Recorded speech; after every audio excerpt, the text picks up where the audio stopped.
Protect your DNA. BioPQQ can promote formation of new mitochondria. Infowarsstore.com.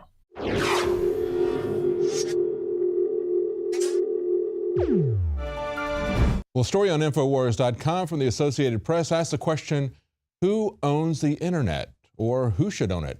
I don't think anyone should own it. But of course, the majority Democrats and the FCC want to not only control it, but tax it as well. They point out Tom Wheeler, chairman of the FCC, says that he's keeping the question in mind, who owns the internet, as he pitches the biggest regulatory shakeup to the telecommunications industry since 1996. Actually, it's the largest regulatory shakeup, or we should say the largest takeover since the inception of the internet. This is going to subject the internet to the control of a bureaucracy for the first time in its history. And what are they going to do with it? They're going to tax it for one thing, but of course they're also going to be the gatekeepers.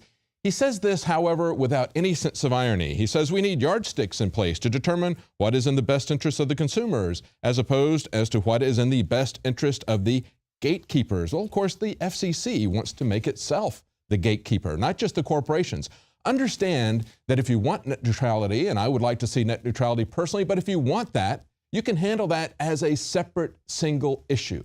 Congress could do something about it rather than turning this over to an unelected, unaccountable bureaucracy that will control all aspects of the internet. That is simply a mask that they're using to get this done. So, of course, they run down the various aspects of this. They say, well, what are the options? And they give a couple of regulatory excuses saying, well, they could go back to the 1996 Telecommunications Act, or even better yet, we could go back to 1934 and use some regulatory fiction that actually was set up to apply to radio and telegraph. We could try to twist that into a control of the internet. And that looks like that's what they're going to do. They're going to vote on this. They say February 26. Wheeler is expected to have the support of the two other Democrat commissioners.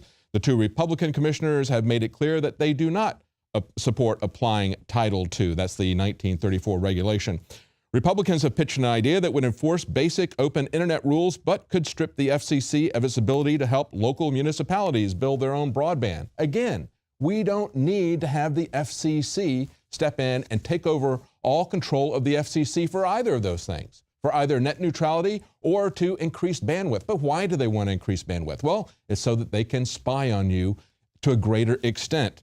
They also point out then there's taxes. The Progressive Policy Institute has estimated that treating the internet like phone service would trigger taxes and fees up to $15 billion a year. What does this mean for you individually? Well, that would be $67 for each wired service. In other words, whenever they bring it into your house, $67 for each of those occurrences. And then if you got a phone, a wireless phone, $72 each month for each of those devices.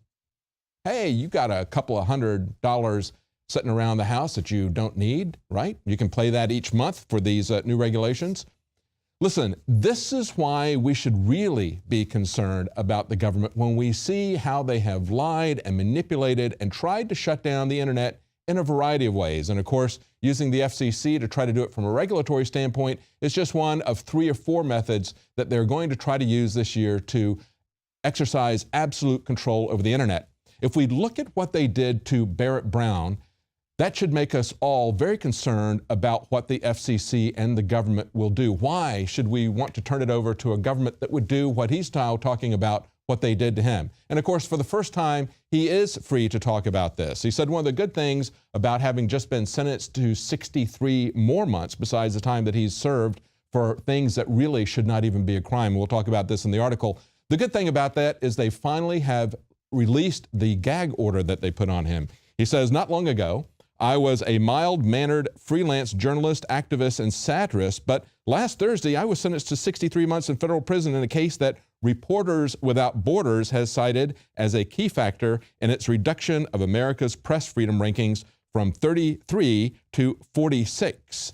That's pretty far down. Now, the title of his article is My Post-Cyberpunk Indentured Servitude. Why did he call it that? Well, it turns out that not only is he getting another 5+ years in jail, but they have also ordered him to pay Stratfor $800,000. He says, which is to say that I will spend the rest of my life in a strange state of post-cyberpunk indentured servitude to an amoral, private intelligence firm that is perhaps best known for having spied on Bhopal activists on behalf of Dow Chemical. Now, what did he do to harm them? He didn't break into their servers. He didn't steal any data from them. He wasn't a hacker. He was a reporter. When he saw the information that WikiLeaks had obtained from this, he said that he offered to arrange with the hackers to redact any of those communications that could, he said, potentially have endangered any foreign contacts if made public. And he said, because of this, that is why they're giving him the massive fine. Now, he also points out, as we have many times, that one of the charges that they brought against him, of course, was saying that he threatened the life of an FBI agent by tweeting, "Dead men can't leak stuff. Illegally shoot the son of a blank." He says, "I'll admit this is clearly an outright call for murder, and it would certainly seem to warrant an FBI investigation. The problem is that it wasn't I who ordered this. It wasn't Barrett Brown, but rather Fox News commentator Bob Beckel, who said it on national television in the course of a no doubt productive discussion about WikiLeaks founder Julian Assange. He had merely retweeted that." And then he goes on to say, and this is the last part of it, you really should read this entire article. He said, "Other matters that are just now coming to light, such as revelation 2 days before his sentencing that the Department of Justice had withheld from his defense team sealed chat transcripts from the Jeremy Hammond hacking case, which contradicted its key claim that he was a co-conspirator in the Stratfor hack. And there's still other aspects of this, such as the FBI seizure of my copy of the Declaration of Independence as evidence of my criminal activity. He says, I blush to even commit it to print, lest I not be believed, even despite the fact that the FBI has now confirmed it. Well, welcome to the club, Barrett Browning. We constantly put things out that the FBI itself has admitted and confirmed that people don't believe. And of course, we have reported for many, many years how the government has labeled as domestic terrorists the founding fathers of our country, teaching this in seminars to law enforcement and to the military.